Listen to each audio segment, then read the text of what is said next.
Əgər sən gəlmisən, çıxmısan məhəlləyə, maşın qızana qədər siqaret çəkib yerə tullamısansa, sən indi özünə siqnal verirsən ki, gəl bunu mən söndürüm, gedim zibil vedrəsinə atım. İlk mərhələdə də bunu hələ ciddi qəbul etməyəndə yerə də atmısan, bir dəfə 300 manat cərimələnmisənsə, təbii ki, bu səni insan olaraq cəmiyyətdə daha nümunəvi, daha layiqli bir insan etməyə xidmət edir. 5 il mən Ukraynada qeydiyyatçız bir vətəndaş olmuşam. Və 5 ilin tamamında gəlirəm Ukraynanın miqrasiya polisinə, vəkillə bir yerdə, salam əleyküm, mən İdris Cəfərov, 5 il qeydiyyatçız Ukraynada yaşamışam.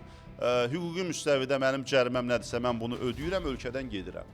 Və miqrasiya polisinin nümayəndəsi mənə deyir ki, qardaş, sən bəs 5 il ərzində necə olub ki, heç bir inzibati cərimən olmayıbdı, heç bir polislə ilgili bir problemin olmayıbdı. Sən bunu necə bacarmısan?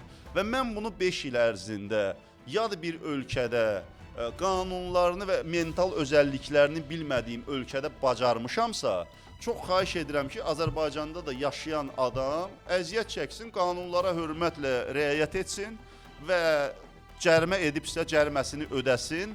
Və ikinci tərəfdən də dövlətdən xahiş edirəm ki, imtiyazlı insanlar olmasın ki, bu filankəs müəllimdir. Olmaz, amma buna göz yumuruq.